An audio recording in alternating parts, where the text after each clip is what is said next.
आप सबका super concept classes में स्वागत है। और आज की इस वीडियो में आप लोगों को क्लास 11th हिंदी इलेक्टिव का very very important MCQ questions कराने वाला हूं, जो आपके आज की एग्जाम में डायरेक्ट पूछा जाएगा।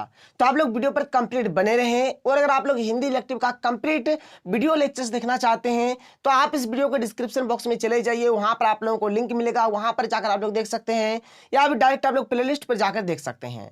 तो चलिए शुरू करते हैं और एक एक करके हर एक क्वेश्चन को देख लेते हैं। तो देखिए यहाँ पर हमारे पास जो सबसे पहला जो क्वेश्चन है क्या है कि कबीर ग्रंथावली पुस्तक की रचना किसने की।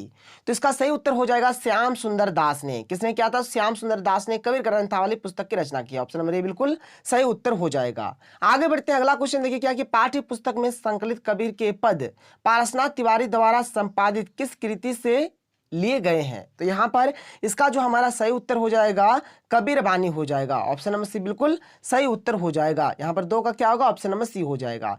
आगे बढ़ते हैं, अगला प्रश्न देख लेते हैं क्या कि कबीर के पहले पद में किसके धर्माचरण पर प्रहार किया गया है। तो यहाँ पर मतलब किस धर्म के ऊपर मतलब यहाँ पर प्रहार किया गया है। तो यहाँ पर तीन का सही उत्तर हो जाएगा हिंदू और मुसलमान। ठीक है, ऑप्शन नंबर डी बिल्कुल सही उत्तर हो जाएगा। क्वेश्चन नंबर 4 की ओर चलते हैं, देख लेते हैं क्वेश्चन नंबर 4 यहाँ पर हमें क्या दिया गया कि दूसरे पद में कबीर ने स्वयं को किस रूप में प्रस्तुत किया है। ठीक है, तो यहाँ पर दूसरे पद में कबीर जो है ना स्वयं को मतलब यहाँ पर विरहनी स्त्री के रूप में प्रस्तुत किया है। तो 4 का सही उत्तर यहाँ पर ऑप्शन नंबर सी हो जाएगा। आगे बढ़ते हैं, आगे देख लीजिए यहाँ पर आगे क्या है। आगे हमारे पास कि कबीर के दूसरे पद के केंद्र में था, क्या था? तो घर की महत्ता भी और दाम्पत्य प्रेम भी, यानी कि दोनों का दोनों था। तो 5 का सही उत्तर यहाँ पर ऑप्शन नंबर सी हो जाएगा, ए वो बी दोनों। अगला प्रश्न यहाँ पर क्या कह रहा है देख लीजिए, जो कि जैक बोर्ड 2019 में पूछा गया प्रश्न है कि बालम आवो हमारे गेहरे में कबीर के अनुसार बालम का क्या तात्पर्य है। यहाँ पर बालम का माने क्या है आपको बताना है। तो यहाँ पर बालम का माने है ईश्वर। बालम का माने क्या है? ईश्वर है। चलिए ऑप्शन देख लेते हैं और साथ ही साथ इसका हम लोग देख लेंगे कौन सा सही उत्तर होगा। देख लीजिए यहाँ पर ये जो ऑप्शन नंबर सी दिया हुआ है बिल्कुल सही हो जाएगा, ईश्वर। बालम का माने यहाँ पर क्या है? ईश्वर है। अगला प्रश्न क्या है कि कबीर के गुरु का क्या नाम था। तो कबीर के जो गुरु थे उनका क्या नाम था आपको बताना है। तो 7 का यहाँ पर सही उत्तर हो जाएगा रामानंद। ठीक है, कबीर के गुरु का नाम क्या था? रामानंद था। ऑप्शन नंबर डी बिल्कुल सही उत्तर हो जाएगा। तो देखिए यहाँ पर क्वेश्चन नंबर 8 हमारे पास क्या है कि कबीर का जन्म कब माना जाता है। तो इसका सही उत्तर हो जाएगा 1398 ईस्वी, यानी कि 1398 ईस्वी में कबीर का जन्म माना जाता है। आगे चलते हैं, क्वेश्चन नंबर 9 देख लेते हैं क्या कि बालम आवो हमारे घेरे। देखिए मैंने आपको ट्रिक बताया, यहाँ पर बौ है, कबीर में बौ है तो बौ वाला हो गया। ठीक है, बालम यानी कबीर हो गया। आगे बढ़ यानी इसके लेखक इसके मैंने कवि कौन है, तो यहाँ पर कबीर इसका बिल्कुल राइट उत्तर हो जाएगा। क्वेश्चन नंबर 10 यहाँ पर देख लेते हैं क्या है कि कबीर को वाणी का डिक्टेटर किसने कहा है। तो यहाँ पर ये जो कथन है किन्होंने कहा है आपको बताना है। तो यहाँ पर हजारी प्रसाद द्विवेदी ने कहा है। 10 का सही उत्तर ऑप्शन नंबर सी हो जाएगा। क्वेश्चन नंबर 11 यहाँ पर क्या है देख सकते हैं क्या है कि रमेनी किसकी रचना है। तो जो रमेनी है यह कबीर की रचना है। 11 का सही उत्तर क्या हो जाएगा? ऑप्शन नंबर ए बिल्कुल राइट उत्तर हो जाएगा। आगे बढ़ते हैं, आगे चलिए। अब यहाँ पर हम लोग क्या करते हैं, जो आपका जो एक पाठ है ना सूरदास वाला, उससे हम लोग यहाँ पर कुछ इंपॉर्टेंट क्वेश्चन कर लेते हैं।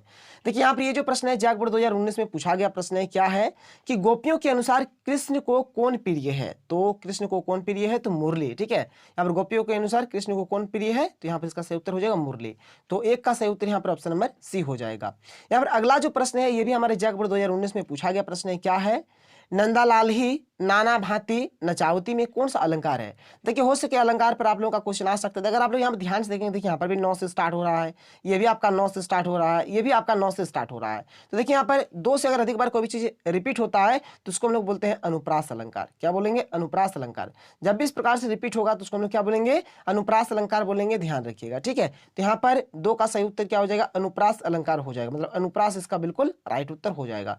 देख लेते हैं यहाँ पर अनुप्रास दिया है या फिर नहीं दिया है। देने का तो जरूर देगा, ठीक है, जब होता है तो देगा जरूर। तो इसका सही उत्तर क्या हो जाएगा? ऑप्शन नंबर सी हो जाएगा, अनुप्रास इसका बिल्कुल राइट उत्तर हो जाएगा। फटाफट आप लोग मिला लीजिए। यहाँ पर 2 का सही उत्तर क्या होगा? ऑप्शन नंबर सी हो जाएगा।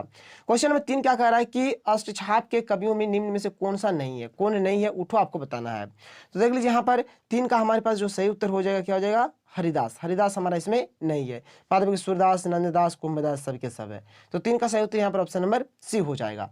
आगे बढ़ते हैं, अगले क्वेश्चन को चलते हैं। क्वेश्चन नंबर 4 देख लेते हैं। क्वेश्चन नंबर 4 क्या है देखिए कि सूरदास के दूसरे पद में गोपियां किसके प्रति अपना रोष व्यक्त करती है। तो किसके प्रति यहाँ पर करते हैं? तो 4 का यहाँ पर सही उत्तर हो जाएगा कृष्ण की मुरली के प्रति। तो 4 का सही उत्तर ऑप्शन नंबर सी हो जाएगा।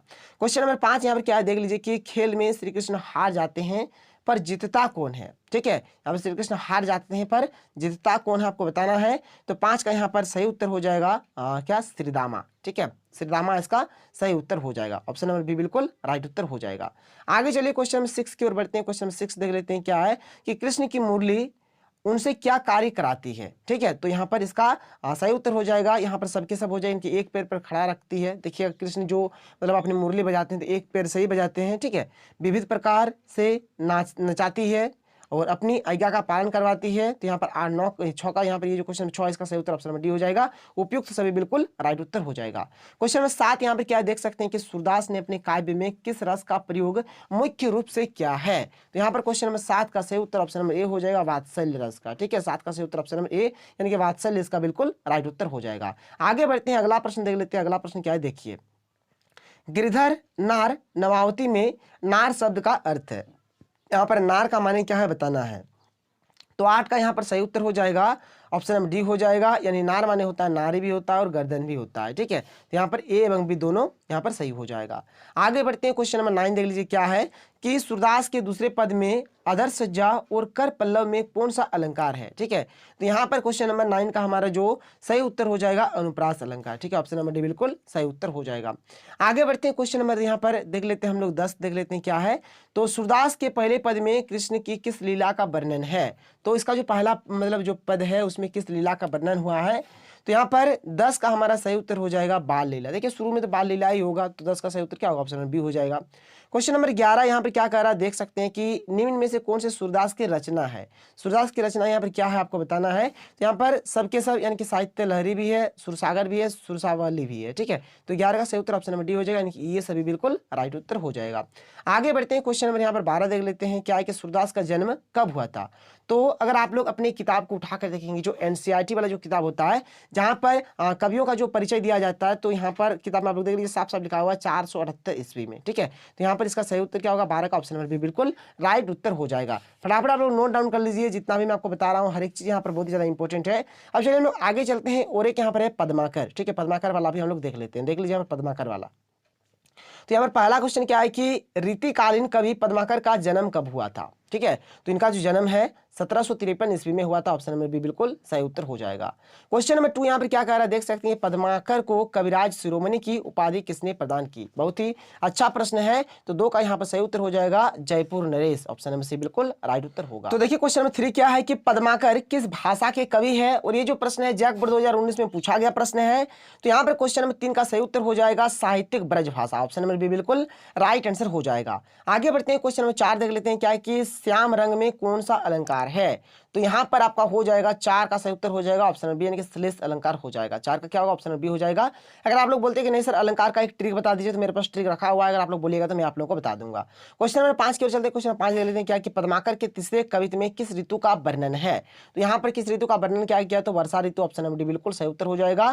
क्वेश्चन नंबर यहाँ पे 6 क्या है देख सकते हैं, कवि पद्माकर को भौरों की गुंजार किसके समान प्रतीत होती है। तो किसके समान प्रतीत होती है, तो यहाँ पर सही उत्तर हो जाएगा राग मल्हार के रूप में। 6 का सही उत्तर क्या होगा, ऑप्शन नंबर ए बिल्कुल राइट उत्तर हो जाएगा। क्वेश्चन नंबर 7 की ओर चलते हैं, देख लेते हैं। क्वेश्चन नंबर 7 यहाँ पर क्या है कि दूसरे कवित्व में किस अलंकार की प्रधानता है। ठीक है, तो यहाँ पर 7 का सही उत्तर हो जाएगा, ऑप्शन नंबर बी यानी कि अनुप्रास अलंकार इसका बिल्कुल सही उत्तर हो जाएगा।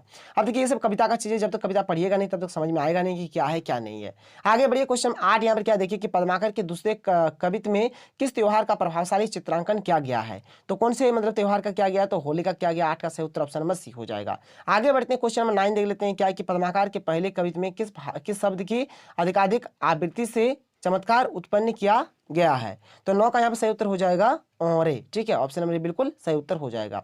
आगे चलिए, क्वेश्चन नंबर 10 यहाँ पर क्या दिया हुआ है देख सकते हैं। क्वेश्चन 10 में यहाँ पर दिया गया है क्या है कि पद्माकर के पहले कवित्व में किस ऋतु का उल्लेख है। तो पहले यहाँ पर जो पहला जो वहाँ पर जो है ना कवित्व, उसमें किस ऋतु का प्रयोग किया गया है, तो वसंत ऋतु का। ठीक है, 10 का सही उत्तर वहाँ पर ऑप्शन नंबर ए हो जाएगा।